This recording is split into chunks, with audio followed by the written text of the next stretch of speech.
Hello, everybody. And welcome to Chef Night. We're excited to have you here tonight with Chef Jude. Good evening. And we are making crab cake Benedict, one of my favorites. Oh, and I love crab cakes. Benedict. I mean, it's kind of like breakfast for dinner. Everyone loves breakfast for dinner. I do. Not that one so much, but. Well, wait a minute. Espresso martini. I know. So that's like having coffee. So I'm in. You're in? I'm in. All right. Okay. So, everybody, get ready to go. Mise en place. Fast and furious tonight, guys. Let's do it. Mise en place. It sounds like a lot and it seems like a lot, but it's really straightforward and it's really pretty simple. Okay. What we got going on is we got our whole stove loaded with stuff. Okay. Hot water for our potatoes. What I've done is I cut our potatoes into coins. So something similar like this. You can dice them if you want to. The reason I did this is because when we go to saute with our peppers and our onions, we're going to want to create crisp surface. Okay. Right. So we're going to be able to do so with not having to stir so much. And right? really cook it all the way through. Yep. So to speed up our process, these guys are ready to go. All I did, boiling water, drop the potatoes in 3 to 4 minutes until they're tender. As you can see, they are not fully fork tender yet. See the difference in the color there? Yeah. Let's grab, I want to grab a smaller one. So if you haven't started that, that's probably a good thing to start while you're cooking everything so else. we can see this guy's fork tender, see the texture. Right. And then this guy's going to be a little still soft. So we don't want to cook them to where they're going to mash potato. So All no we've mush, done no, not mushy. is we want to blanch, which means we're going to boil and then we're going to cool them down. Okay. So we're just going to strain these guys off and let them cool. And we want to make sure that when we strain, we didn't overcook them in the water, so that way they still stay in the whole coins like this. Right. Right. So as much as we're moving around, they're still sturdy. The reason we boil first is to shorten the cook time in the frying pan. So if you haven't started that, can they start that now? Right now, yeah, And get then those guys going. Get them going? Yep. Okay. This was just for us to save time. We got a lot going on. All right. Perfect. Easy money though. Hey, Chef, Question? Did you peel those potatoes? So we're using baby Yukon Gold potatoes. I do not peel those because I like the flavor of the skin. With a soft skin potato like this, there is no need to peel. If you were going to use a russet potato that has a really, really tough skin, please peel those potatoes. Any Yukon Gold, any red, or the medley, even the purple ones, the skin is soft enough to where you don't have to peel the potato. Okay, good to know. Also, all of our nutrition lies in the peel. All the people peel all the carrots and Right. lose a majority of the nutrition. So just depending on what we're doing, right? Gotcha. So I did leave these guys with skin on. We're gonna want that. It's gonna help give it that rustic flavor profile that we're looking for our O'Brien potatoes. I have a pot of water on the back right there. It's just slowly simmering. And what this is for our poached water. So we want to make sure that our water is up to temperature. Okay. It's not at a rolling boil. So what I would do is I would put some water in there, You see, I got it up just past the rivet. What it is we want it to be enough to where the egg will be fully submerged in the water, but we don't want it doesn't have to be in a gigantic pot like this because we're only gonna be doing a couple eggs at a time. Okay. So that's the process. If you have a big old pot, no reason to waste the water. The key to this guy is the temperature of the water and vinegar. So we want to dump a little bit of vinegar into our water. Reason being is that helps coagulate the egg whites. So when we drop the egg in there, as Martha Stewart would say, give it a little swirl. Okay, that's her trick, not mine. I just drop it in there and let it go for a second. And then as long as you can pop it loose off the bottom, since the heat contact is directly from the bottom, Right. the white's gonna want to stick. As long as it sets in there for, you're talking 1 minute, sometimes a little less, just depending on how hot the water is. Right. If you can just pop it loose from the bottom of the pan, it'll still poach just fine. But the vinegar in there, the acid, is going to help the egg whites form or coagulate together so it stays in a nice shape. And then that way you don't have egg whites running all over. Because once you get egg whites into our poached water, it just becomes a foggy mess. Yes, it does. Harder to tell how done our eggs are. Right. And we want those to be firm but still really runny. And that's all based upon preference anyway. So if you want a lot of yolk, less cook time. If you want less yolk, less cook time. If you don't like poached eggs, you could do an over easy egg in this instance. You could do a scrambled egg in this instance. It's the same but totally different. All depends on if you like the yolk Right. or not. I'm a huge fan of the yolk, so not of the poached egg so much. I don't know why. I think it's the vinegar taste that I don't like. So I would do like an over easy on this so I could get a lot of yolk, but that fried egg is my personal favorite. So I love that you could really mix it up and do whatever is your preference. So Because eggs are kinda go with it finicky, tonight, right? Eggs right. are, people like eggs the way they like eggs. Over easy is not over medium, and scrambled salsa is definitely not scrambled.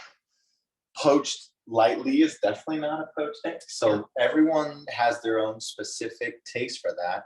It all depends on what you're looking for, is what we're trying to achieve. So as long as there's a little bit of vinegar, so I got like a half a tablespoon in that amount of water. Not too much, because then you'll taste that I was gonna vinegary say, flavor. would you really probably do taste that a little bit? Yeah, if there's too much vinegar in there. So since we've only put a little bit in there, like a teaspoon for that amount of water. So you're talking 1, 2, 3, that just shy of 4 cups, and a tablespoon is gonna be sweat. Okay, Yep. perfect. Then we have our other 2 skillets here. One's gonna be for our O'Brien potatoes, and the other one will be for our crab cakes. I do have our oven on nice and hot at 450 degrees. Reason being is we are going to sear our crab cakes, and we're gonna finish it in the oven Okay. because Mr. Surf and Turf likes some steak with his crab Benedict this evening. So we're gonna do a little pan seared top sirloin, kind of the same process as the crab cake. And like we've done before, get a good sear on it, finish it in the oven, and let it rest. And then that way we can put a whole new spin to what we're doing. Right, we're gonna show you a couple different things. I love This is what that. it's all about. As our mise en place goes over here, I have our crab. We want a nice good size mixing bowl here so we can mix all of our ingredients. We're gonna make sure that we have enough space so that way we're not folding it all over the floor. We have our eggs, one for our crab cakes and the others for our Benedict. We don't want these to sit out for too long, meaning much more than as long as we're gonna set them out. They'll probably be out for like maybe 35 minutes-ish. We'll be okay. It speeds up the cooking process, I'm sorry. Because once the egg comes to room temperature, it's less cook time in the water. Straight out of the refrigerator, a lot longer to cook on the outside and still really runny on the inside. So pulling them out and just letting them sit for a few minutes is usually a good idea, like with our meat and stuff. Okay, I got our bowl for our O'Brien potatoes and then our hollandaise sauce. So we are going to fake and make hollandaise sauce. And I bake mean- and make. What I mean by fake and make is we're going to cheat and Cheese, use a food processor, okay? okay. Traditionally, you would have a pot of water on the stove like this. You would have a bowl with your egg yolks, and you'd be whisking until your egg yolks become a perfect temperature. Then you pull that off. and then you whisk and whisk and whisk and whisk and whisk and whisk melted or clarified butter. It's 4 ounces of clarified butter to 1 egg yolk. So 1 egg yolk does stretch into a lot of Hollandaise sauce. We are going to simplify it. Reason being is I want everyone's arm to stay nice and loose. We're not going to be whisking. Plus, it's harder to do it manually. When and this is gonna my be- chefs come into the kitchens and want to learn, this is step number 1 because everything from here is a lot easier. Right. And they definitely get it tomorrow because it's a lot of whisking, right? So 4 ounces of butter to 1 egg yolk, and you have to slowly add it. You have to keep your egg yolk at the precise temperature because overcooking scrambles and undercooking doesn't emulsify the yolk and the butter properly. Okay. So that's a piece. Sorry, our coffee makers decided to shut down because we already cooked. We already put our coffee. Coffee We was cooled our just my coffee. next step, right? If you don't have cooled coffee, we want you to Keurig or brew a little bit of coffee. 2 to 4 cups is more than enough for what we need. We're only going to use 2 ounces per martini, so 1 8-ounce cup of coffee is going to be enough. And we just want to brew that. We have ours in the refrigerator so it can cool slightly because we don't want to. We are wanting to make sure that the molecular structure of our martini stays consistent. If we add hot liquid into the ice, melting the ice to add the water doesn't give us the chemical change that we're looking for in the martini. Yes. So Good if you point. haven't brewed your coffee, brew your coffee. Right. Okay. So that's There's our a lot, reason right? why There's a lot going on, right? It's, There that's is what a I said. lot. It sounds like a lot, and it's really not. It's really Okay. pretty straightforward. It just looks like it's all a lot at the beginning because that's just how it operates, right? Right. So everybody's scurrying, get it all together. We're excited to have you guys tonight. And then where are we going to start? Any questions so far? Everyone doing good? Excellent. So what we're gonna wanna do is, since our potatoes are already cooked, if yours are on and they're in that boiling water, let's go ahead and take a peek at those, making sure that they're tender but not fork tender, which means that you should be able to press a fork into there, just not very lightly. We want enough body of that potato to stay uncooked so that way we can finish it and still keep a nice potato coin when our au gratins or our potatoes au gratin are finished. Wonderful. If we don't, we're just making hash with our potatoes. Got it. So let's dive into the crab cake since we're gonna need to mold those guys and get those rolling. So I got our crab in our bowl here. What I have is I've finely diced up some bell pepper, celery, and onion. And as small as I made it would be something like this. And it looks like they're all consistently the same. And this one's big. You don't want super big chunks in this because our crab cakes are only going to be roughly the size of this guy right there. Right. So you don't want to taste too much of anything. It all just needs to be blended together. Yep, because if you get a big chunk of onion, you're going to know you got a big chunk Exactly. of onion, right? So all I've done is I've cut my bell pepper in half. I always just pop out the seeds like such. This guy. I don't get too finicky about the vein in there because we're cooking. If you're not cooking it, it's bitter. For the most part, it's not too bad. So I always like to save as much of the pepper or utilize as much of the pepper as possible. And then all I'm doing is I'm just making real thin, like a julienne cut. Right. The thinner we cut down this way, or the more cuts we cut down this way, and the more cuts we cut this way, we then end up with the size brunoise is what it would be called. Wonderful. That's the size. Same thing with our celery. I just take our celery and I just rip it down as wide as I need it to. And then this way I'm able to decide how small I'm going to want. So once we have our Holy Trinity, which would be the onion, the celery, and the bell pepper. So like the mirepoix for French cooking, carrot, celery, and onion goes into everything. Mhm. The Holy Trinity is Cajun, goes into everything. Got it.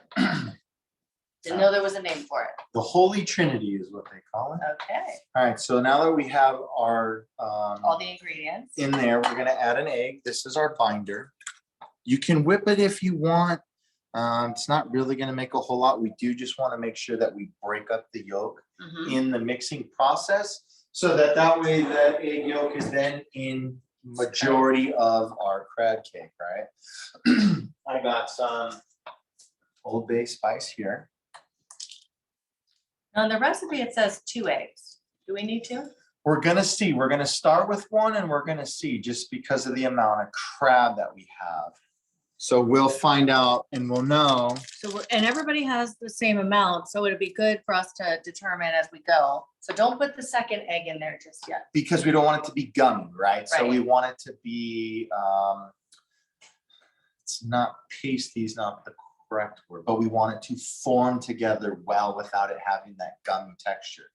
We'll see that as we get going, like as we start to mix, if we can form a patty like a burger and it Right. stays in shape, we're in a good We're enough. spot. Got If it. it's not and we form a patty and it starts to fall apart, we're gonna want to add the other egg and a little more breadcrumb to that.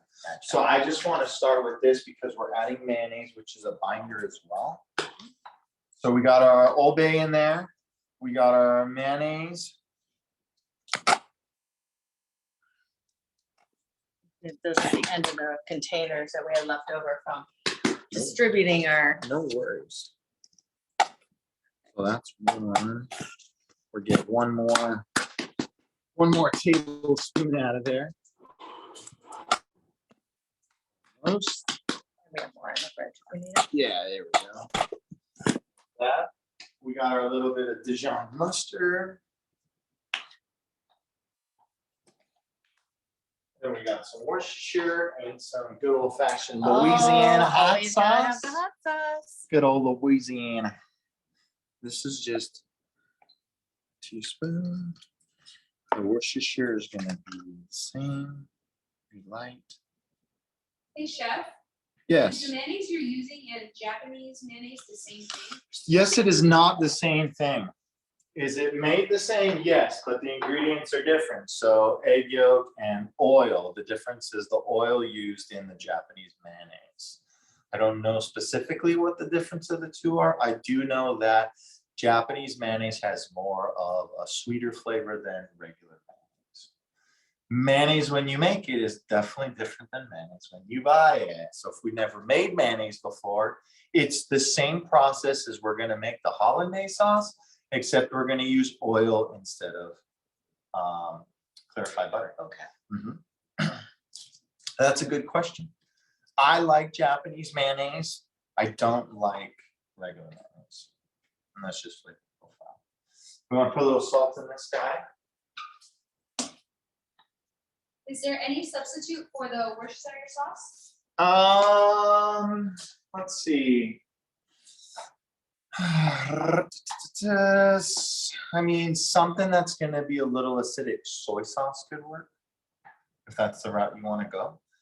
You could do rice wine vinegar. That'll be a little bit acidic. You want to be careful with the rice wine vinegar because it'll break the egg down. So less is more. The soy sauce, you could probably do the exact amount, and that's the flavor profile you're wanting to go. So if you're wanting to take this and go more Japanese, by all means, replace the Worcestershire, add the soy sauce, green onion in there. Mm, There you go.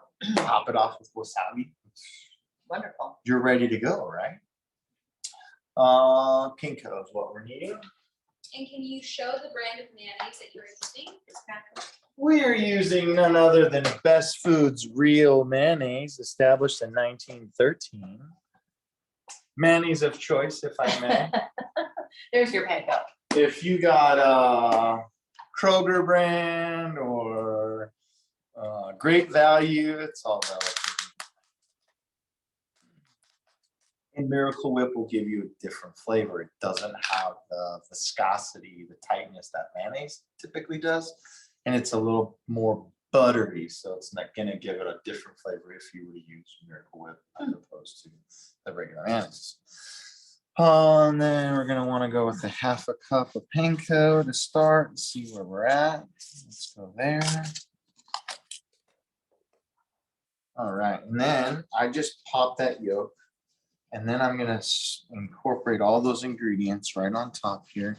And then I'm gonna start folding them down and below.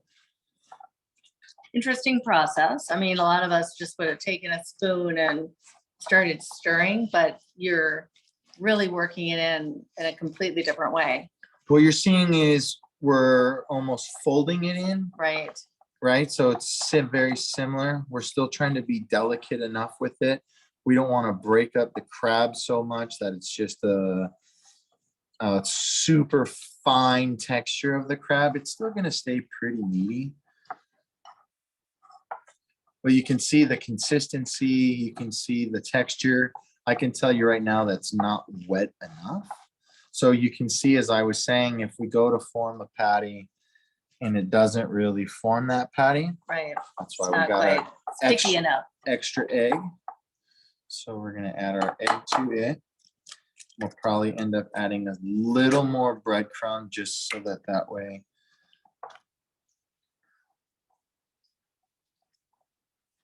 So you see right away, as I just started mixing on the top, it changing that texture to now becoming more combined so that that way it'll form a better patty. Right.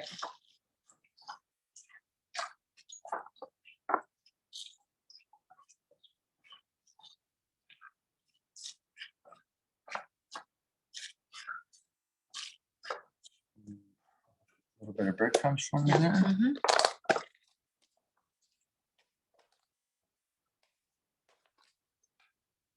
Just like that's good. Good. So after you do these crab cakes, you can Japanese style them if that's the route you're going. You'll make them and then take it and then pat it onto the panko to create that super outer crust, that crispiness to it. And actually, I feel like that's how you always see it, is more of that crispy crust on the outside. Not always, but a lot of times, right? I mean, even our picture shows it more crusty on the outside. Yeah, it is hard to say, specifically, because some like to make it more. All right, so see now as we're Yeah, forming much that, better. how it stays, right? Just like a hamburger, we're not wanting to go too crazy with it. And then you want to grab our sheet pan there.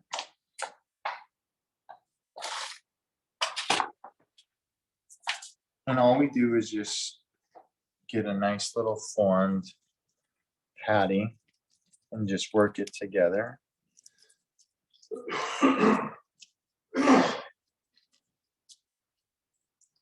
Trying to create that even consistency amongst them.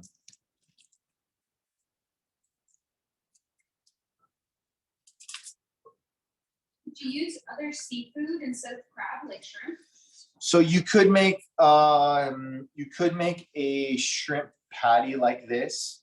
You could do just like a fish patty. So salmon works really, really well for this. You're going to want to bake it. So if you grill salmon, you have some leftover, here's another alternative. Okay, so you put the cooked salmon goes in it then? Correct. Cooked first, okay. Yeah. Good to know. And that's what you're looking for, is that flakiness. They've done like whitefish ones, so like with haddock, cod. You could make some with pickled herring if that's what you're looking for. Not my thing. Anything. Yeah, so a seafood cake, you can mix all of it together if you want to. Just pretty much the sky's the limit.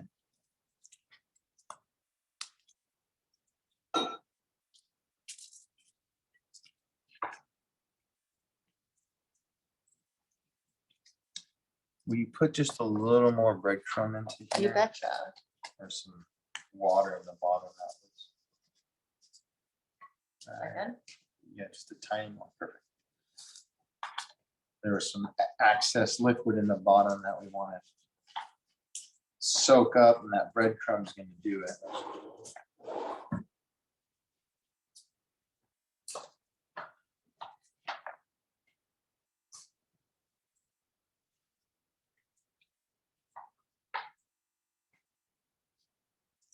While we're doing that, hi to everybody at Trilogy. I think 10, we have 10 families cooking together tonight. at Trilogy in Verde River. So we're excited to have you guys with us. And we have a couple new people joining us tonight. I know the Battles have joined this evening, so hopefully you guys like our class. And we have a bunch of builder agents too from various builders. So welcome aboard, you guys. We love having you join us. Absolutely.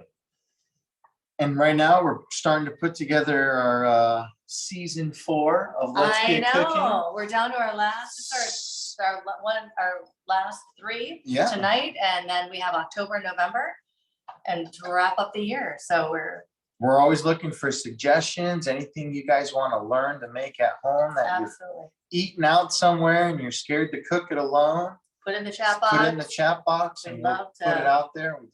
We're always looking for new ideas, and we want to know what it is that our viewers are wanting to know how to make. Right? Because we come up with all these and sit down at dinner and talk about which ones are going to work and which ones aren't going to work. We do.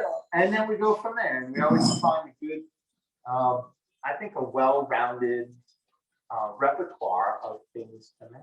So Absolutely. And we'd love to hear what you guys want too, because this is why we do it. We want everybody to participate. So we'd love to see what you guys want us to make as well.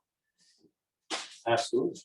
Okay, so we're gonna set All right. those crab cakes aside. Okay. So these ones here, let's throw those in the refrigerator. So we want to, Okay. just while we're operating for a little bit. What that's gonna do is that's gonna help coagulate the egg, and that's gonna help form them up a little bit. So when we go to sear them in the pan, they should Perfect. stay together a little bit better. Wonderful. All right. Someone suggested baked crab and somebody else said homemade pizza. Oh, We've done Pizza, we've right? done the pizza night. That one, yeah, because we did a margarita and then we did we did. a red sauce one. Yes. But No, it was a white sauce. a white sauce. Yeah. We can definitely repeat anything next season too, because pizza is fun to make at home. Pizza's always that fun. It's a lot of fun. And it's fun to get the kids involved in that one. Yeah. We like so to involve the children. just like the brunch one, right? So Yes. taking something so simple and really blowing it out to make sure that everyone can come together.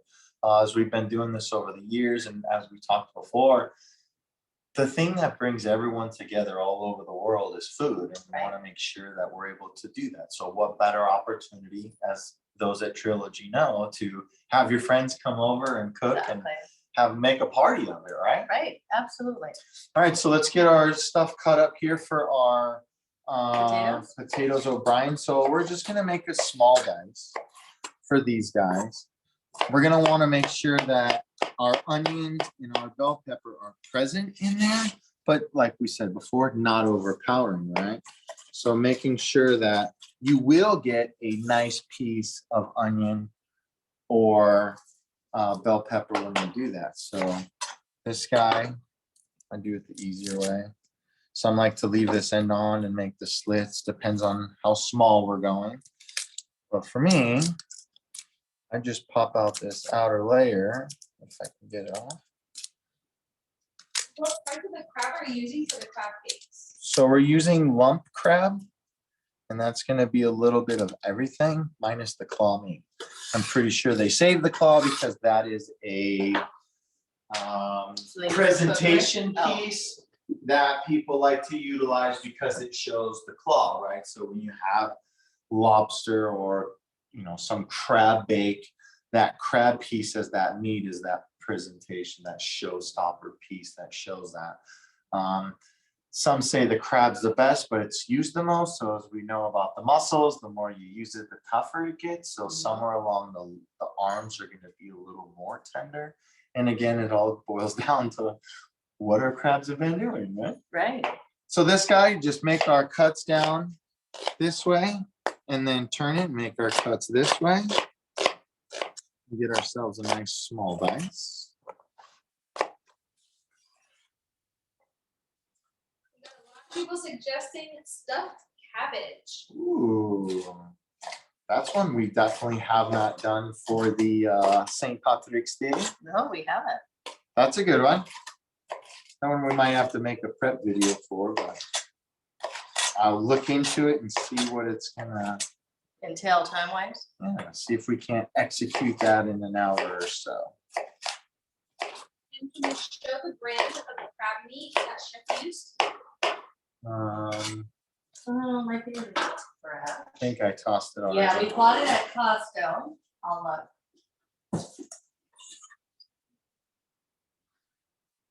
Yeah, that's the lid. That's I got the so lid. Phillips, the brand that's typically found at all your local grocery stores. Same. It was like in a okay. clear Tupperware. Yep. And with the white lid.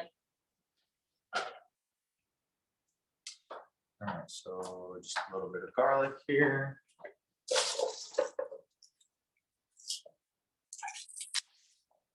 What's great about these O'Brien potatoes is you can use them for breakfast.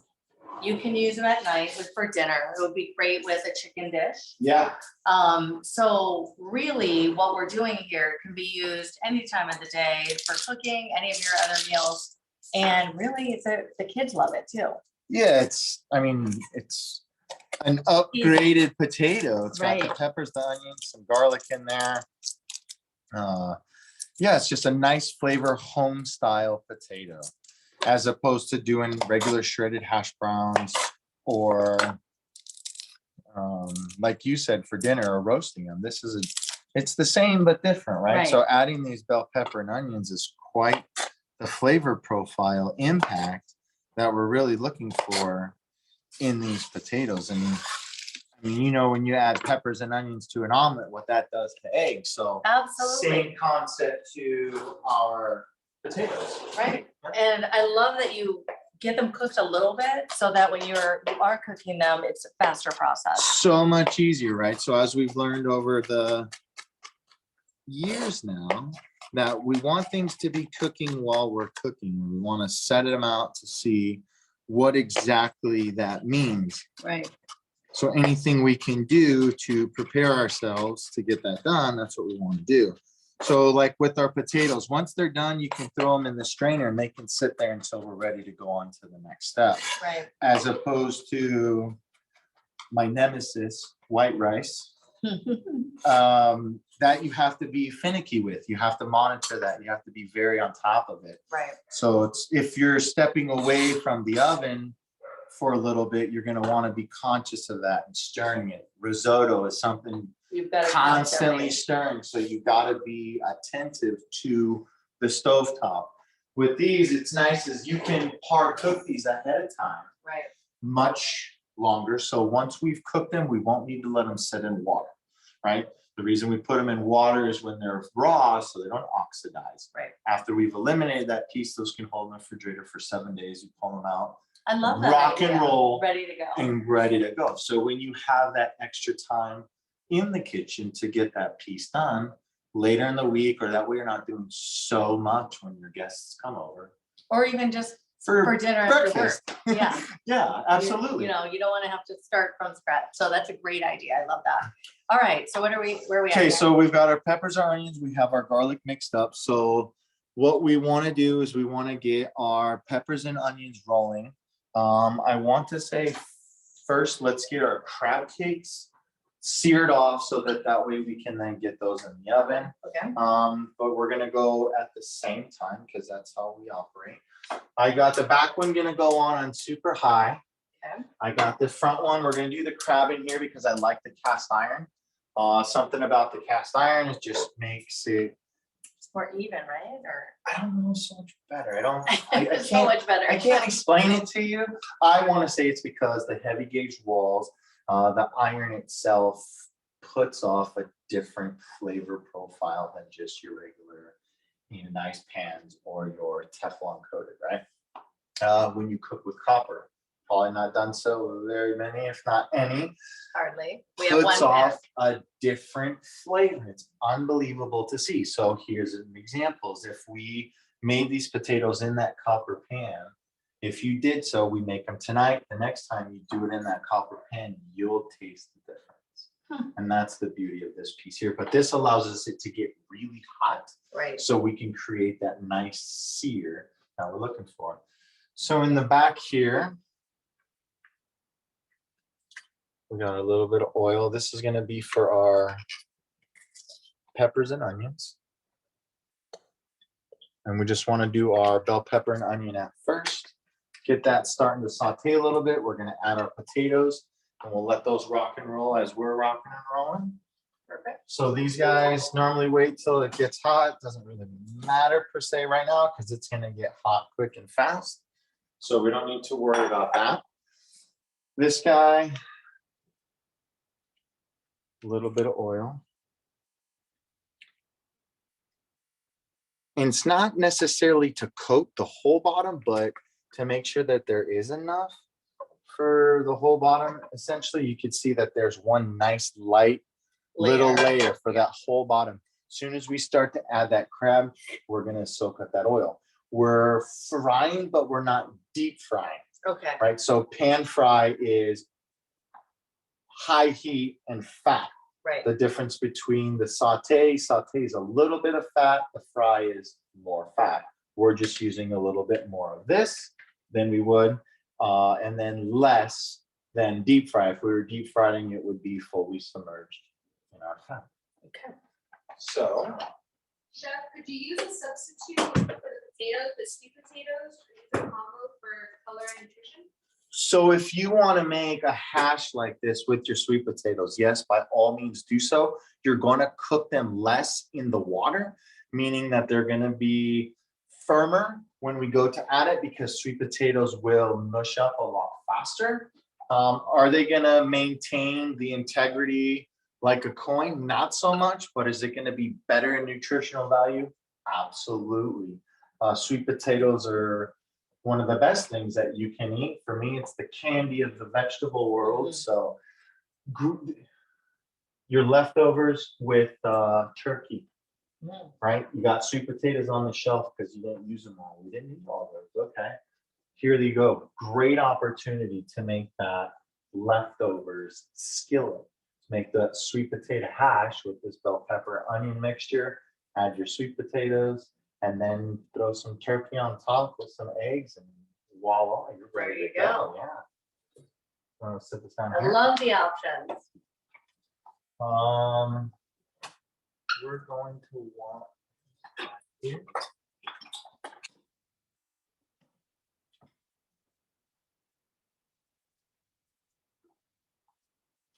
Little tester.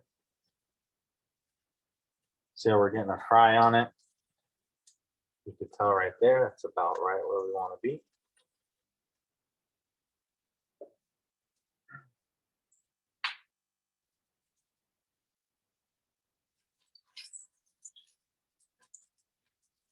These guys are just gonna go in.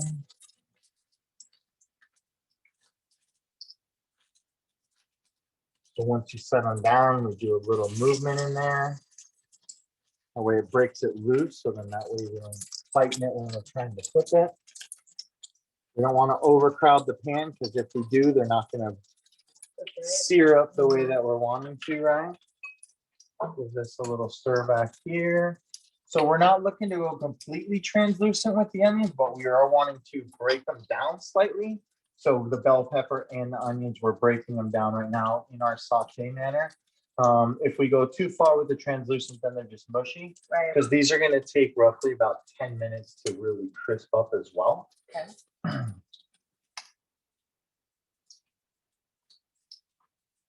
So almost there. Let's give this guy just one more second. We're looking for that nice golden brown flavor. Our seasoning on there, yeah. All I'm doing is just rotating from the outside to the inside. So we can try and get that perfect crisp on the outside there.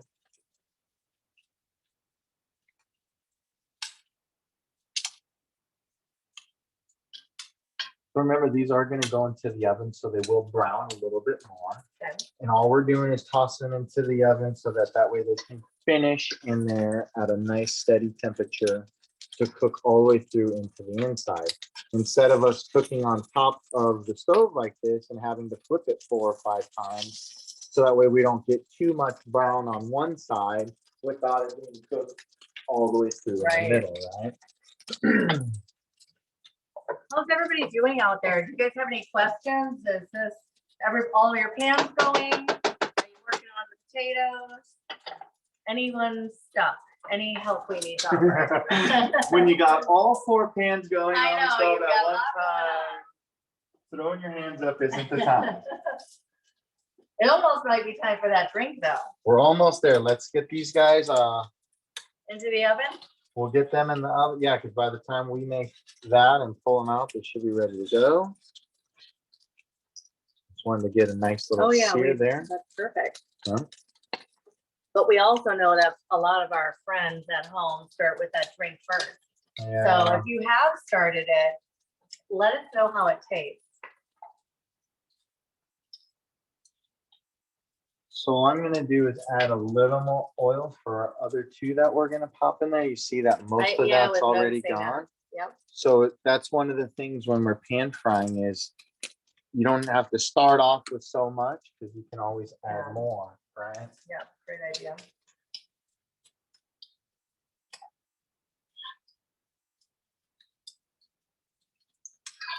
And I think pan searing it gives you so much flavor.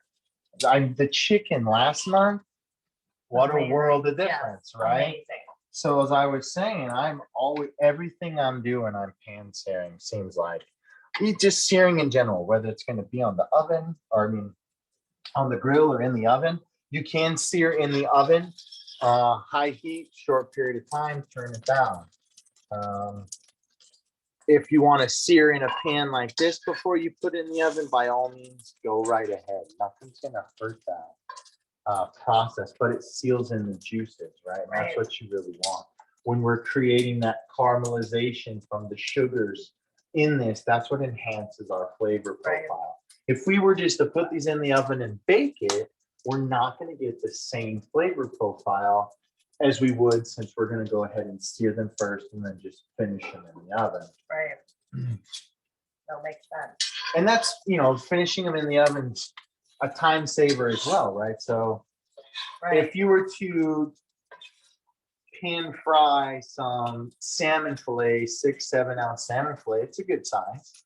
It's going to take forever, and you're going to have to go back and forth and back and forth and back and forth, because one side's going to get darker than the other ones, or than the other side, while your inside's still raw.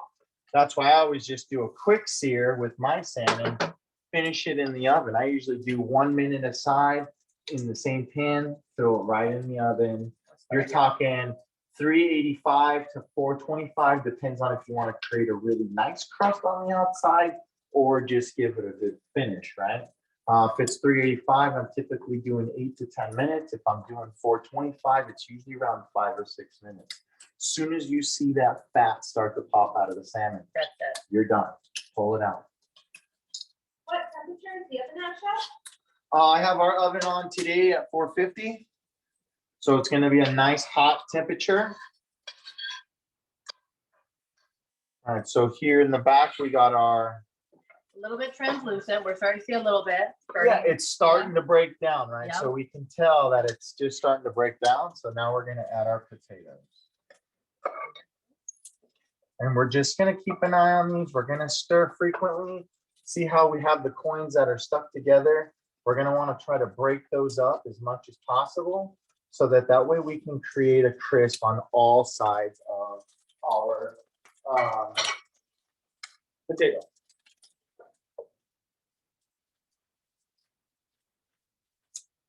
Oh, looks good.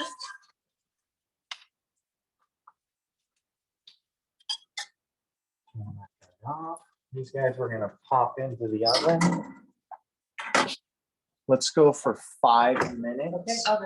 While you're over there, if you would pop in our clarified butter to the microwave, be careful because it is hot already. 25 seconds to start. We just want that to be melted. All right.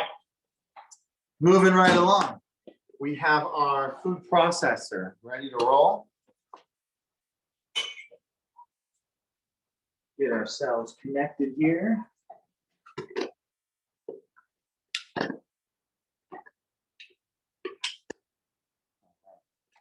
So what we're gonna do here is we're gonna take our egg. I'm gonna do the old, all I do is crack it in half, and I just drop the yolk back and forth.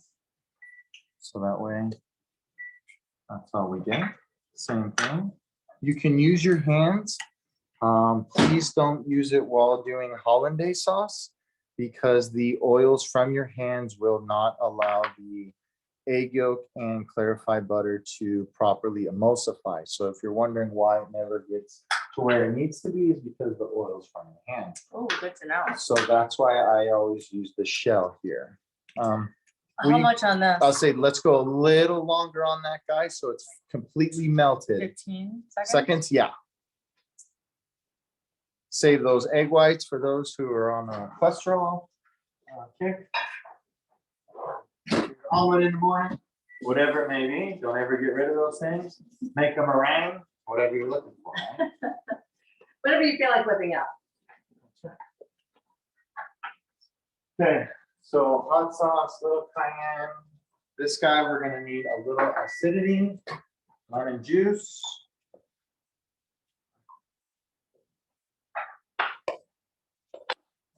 Let's give our potatoes a stir.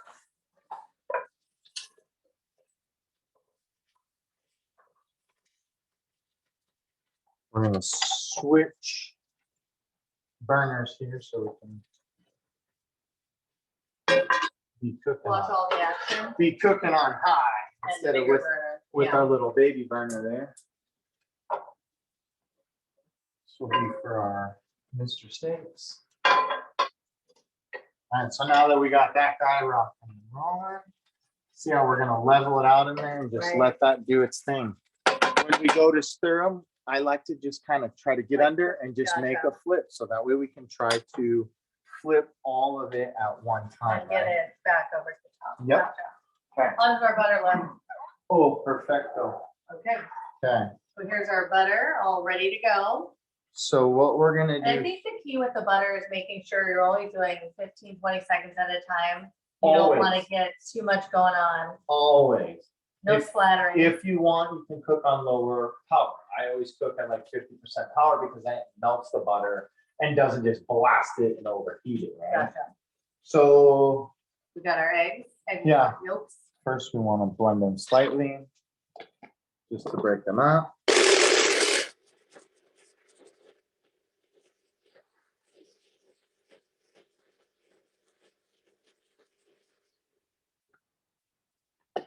And any power tools you have in the kitchen, right? Everything works similar. Yeah, absolutely. You don't want that kind of, Need a spoon? so just kind of right here. No seeds. No, we don't want that. Someone said for a future cooking lesson, I would love to see a chili and cornbread for the cooler weather. Chili and cornbread. That sounds good. We could do that. So speaking of which, let's get back to the sweet potato. Make a sweet potato and black bean chili. Ooh. Oh my goodness, with some cornbread. Really chilly. I love that. Yum. So we put just a teeny tiny touch of cayenne. We're gonna put just a teeny tiny touch of hot sauce. We're gonna need to turn around and stir our potatoes. Flip a roux.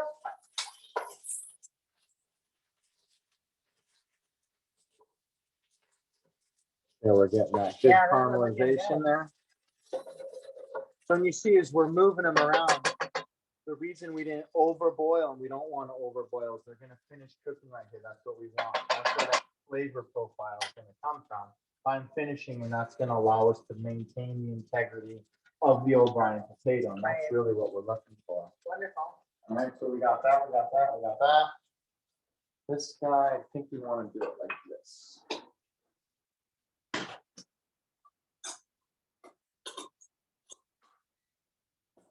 And that was our 5 minutes.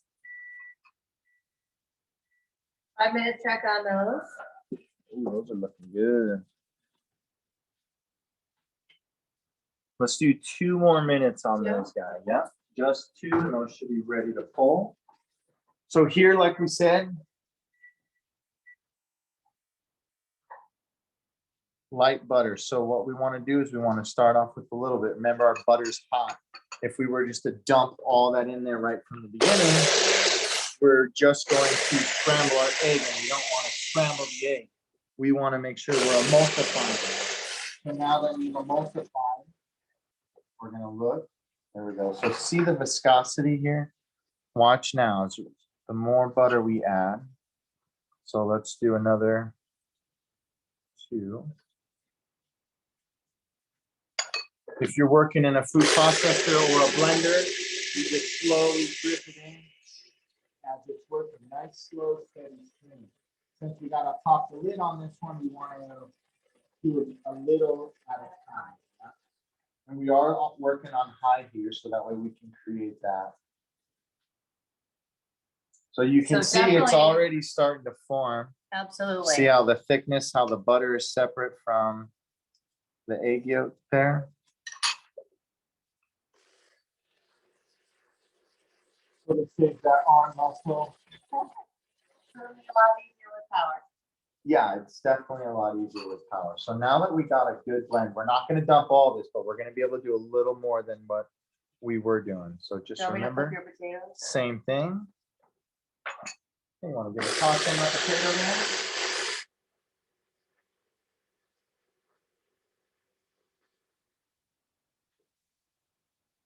See our viscosity here? See how we're thickening up nicely?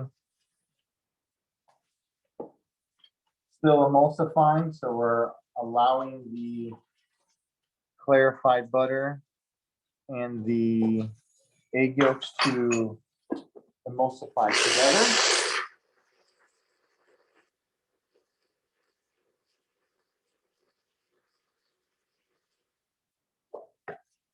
That was our 2 minutes.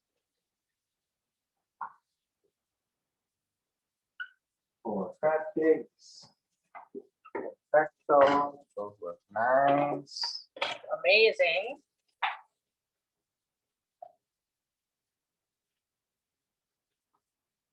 So we got our water going now, Yeah. right? So that way it can maintain, I have it on low still, but it is at that right temperature. If you can see, it's not a rolling boil, it's right at Right the at cusp of that Right at boil. the top. Yep. Let's go ahead and martini up, All and right. then while you guys mark it up, we're gonna be able to finish our sauce And be done here. Ready to rock and roll. All right, so we're gonna So what we get the got? coffee. Yep, so what we have is we have our nice little garni here. You wanna just damp a paper towel or just do the rim of the cup, either one. All right, so we have our shaker.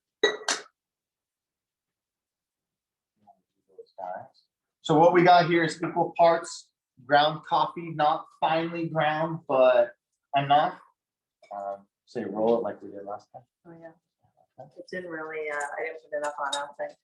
Yeah, so let's I need a little more. set it up. I need a little more water. So then we got our slightly chilled coffee. 2 ounces of this guy.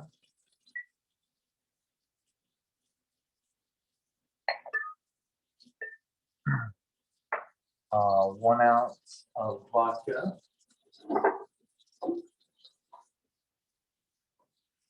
Potatoes to toss while we're by the oven.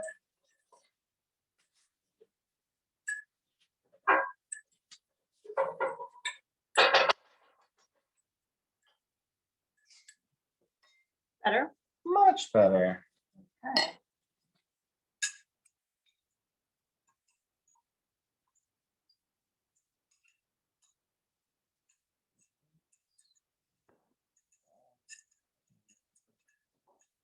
Ounce Kahlua, half ounce Bailey's.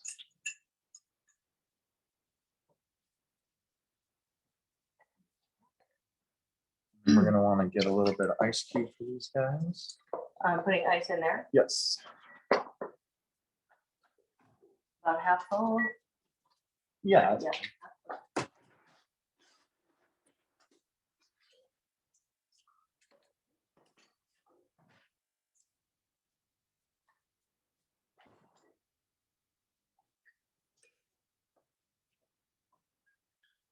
$36.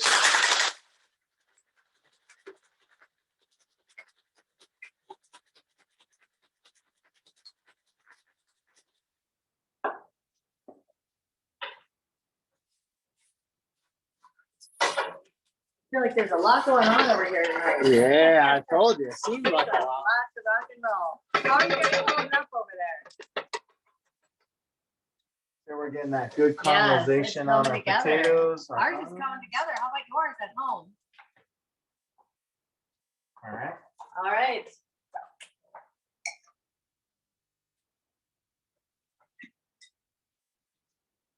String.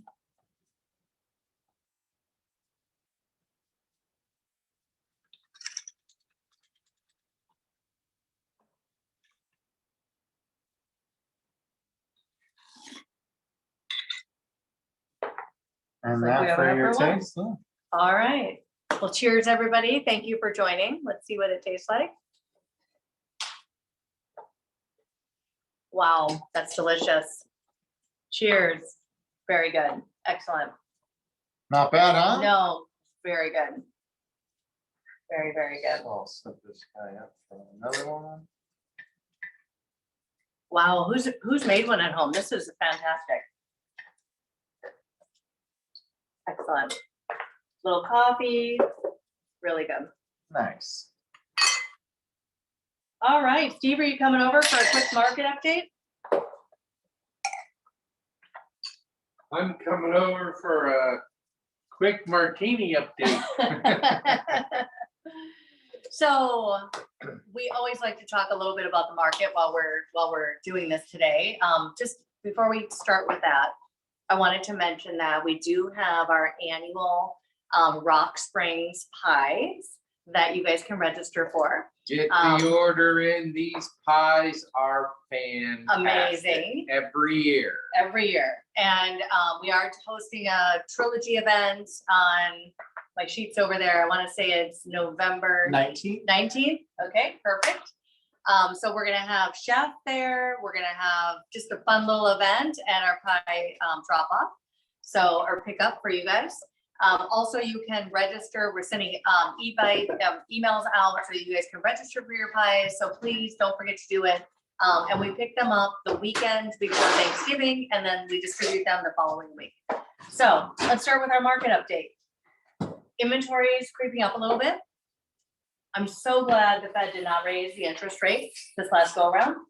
That was I good. think they might keep them steady for one more time. That would be fantastic. And the rates have started to ebb a little bit. So instead of hitting 8%, they've come down to the low 7s. Some lenders are quoting 6.75. Now, in the new home market, guys, we have 2 lists available. One list that we've been putting together, this list is new homes that are not on Zillow. Because builders have asked us, could you put together this list, send it out on Friday, and let all your buyers know about these below market interest rates, special incentives, and they're not on Zillow. Yes, you heard it right. And we also have our seller opportunity list. Now, these are sellers that want to buy a new home and they're building a new home. It's still taking about what, 7-8 months? About, depending on the location. So we have the area, we have the value range, everything else that we tell you how many bedrooms, how many bathrooms, and the upgrades, and everything else is negotiable. So these are 2 lists, and if you have family, friends, anyone that wants to invest in property, it's still a great time to invest. Absolutely. We always send out a survey right around the end of the year that says, will you be investing in 2024? Because we have our wealth building. Right. And we really love to share all of our information about how it can help save you money and you can grow your wealth. And that's super important to us that we pass that along to all of you as well. And we're just, we think it's going to be a great end to the year. We'd love to just hear from all of you over the next couple of months to join us for our next chef nights and our pie giveaway. And Just run into the holidays. It's just gonna Absolutely. roll. And the next thing Wonderful. you know, it's gonna be Super Bowl. You'll blink twice and we'll be into 2024.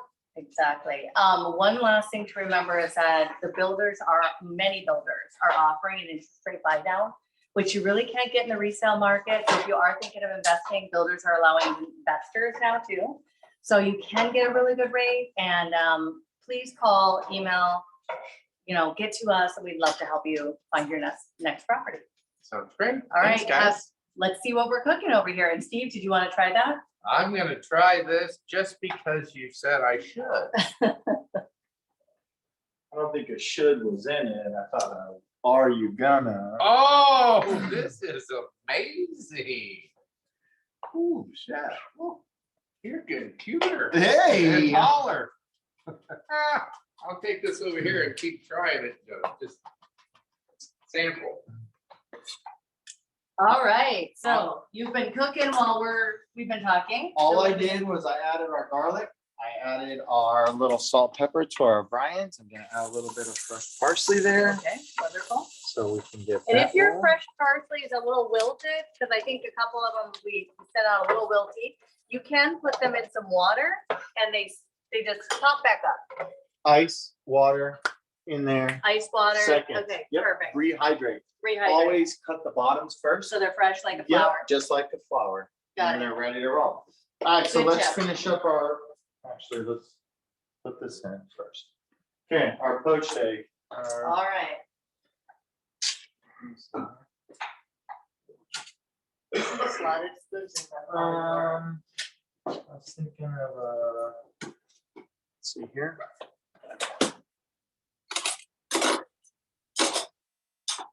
Oh, here we these go. potatoes look great. So a slotted spoon is something that you are gonna want, because when we go and pull that out, we want to drain all that water. We don't want to put that water right onto our crab cake, right? So we're at a good temperature. I'm gonna raise the heat just slightly because I don't want it to cool down too much once we add our egg. So our water's at a boil, not a rolling boil, but it's right there, ready to go. Egg one.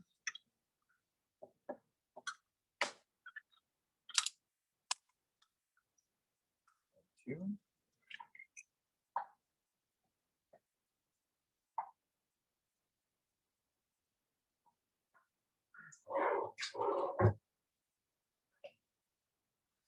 So if you can see how we're just starting, Yeah, I see how it's noticed that. popping right there, right? Mhm. So we want to give it a second. So what's happening is that vinegar, the acid is allowing that egg white to then form together and Mhm. stay as one. Really, there's a big difference adding that vinegar. I'm just seeing it from when I don't add it. Huge, right? Huge. Huge difference. Let's turn it lower here. So what we're waiting for is we're waiting for the whites to cook a little bit more. If you can see on this egg here, the whites that are down in there, you can see right next to the yolk that it's still pretty jelly, right? Mhm. So that's too soft for us. All we're trying to do is pop it off the bottom. If we were trying to get that too soon, then we're just gonna Break the scramble yolk, our egg, yeah. and we don't want that. So now that our water is gonna come up to a boil, we want to take the boil out, right? So all we're gonna do is just lightly remove this.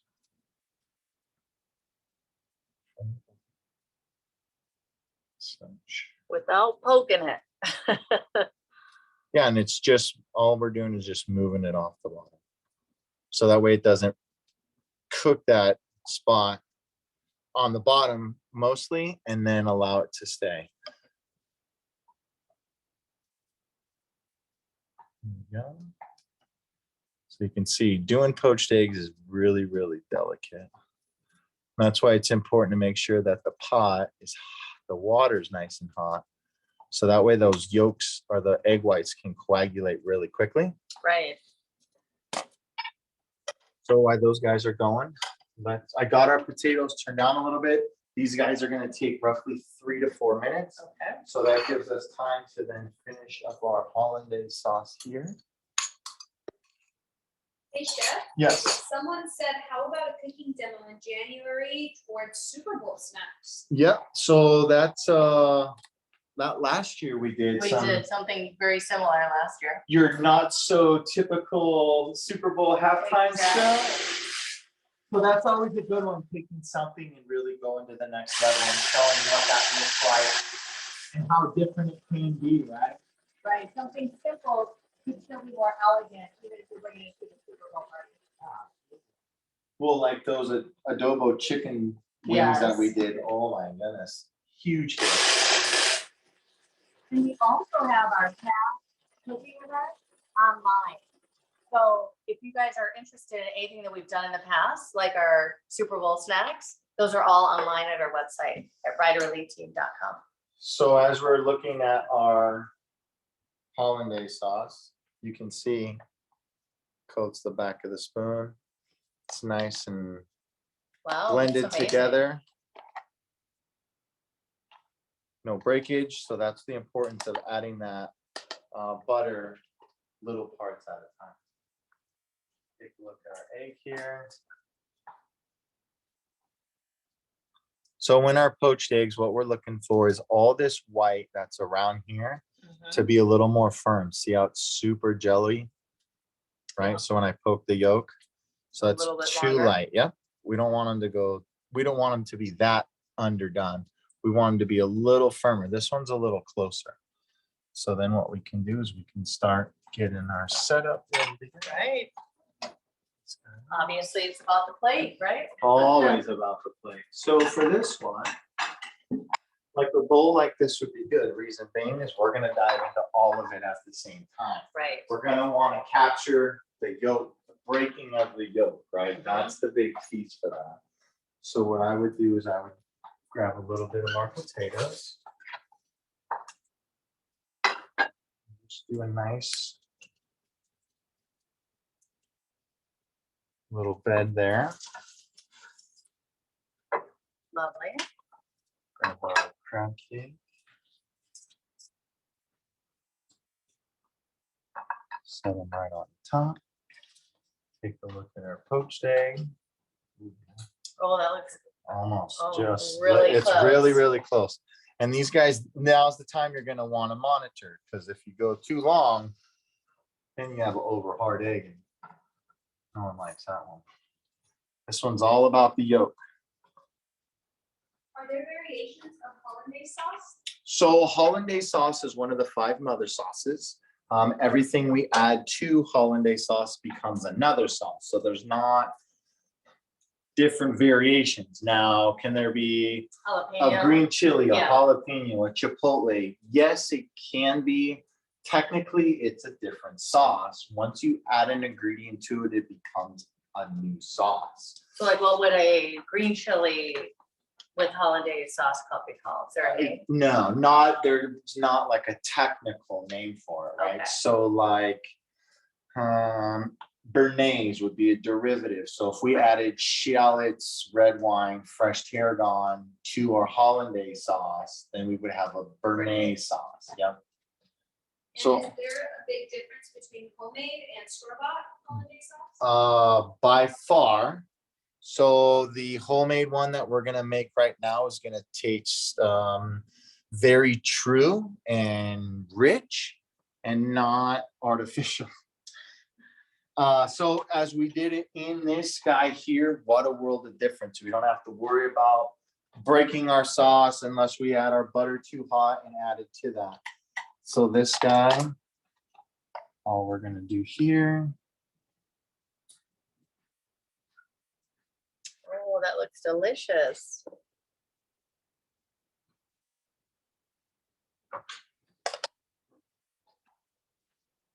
We're gonna take our trusty cayenne.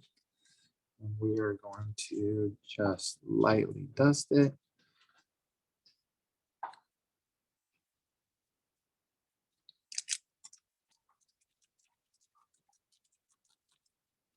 Such.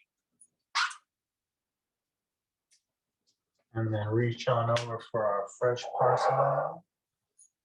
Let's do something like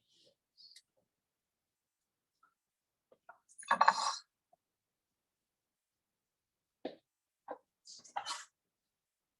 Make a little incision. So precise. Voila. Well, that looks delicious. All right, we have our drink, our cocktail, our dish, And how did yours turn out at home? We'd love to see copies of yours. Oh, Steve's little secret. You can buy this in the grocery store. So if you do, and they make it in hollandaise as well. It's actually a good second substitute, very easy. Milk, butter, and you're done. But this tonight is amazing. Share your photos. We'd love to see pictures of what you guys have done tonight. And bon appetit. Bon appetit. Yeah, send your photos if you guys are looking for any parties, Christmas parties, birthday parties, graduation parties, retirement parties, special catering dinners. Reach me at my links. We're willing to do anything and everything.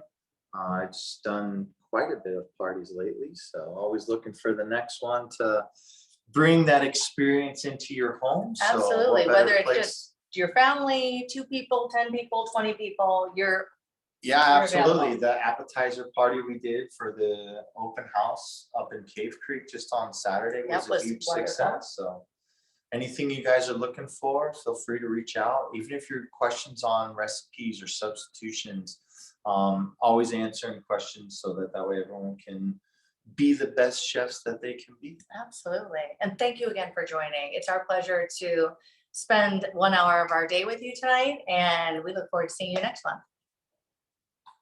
All right.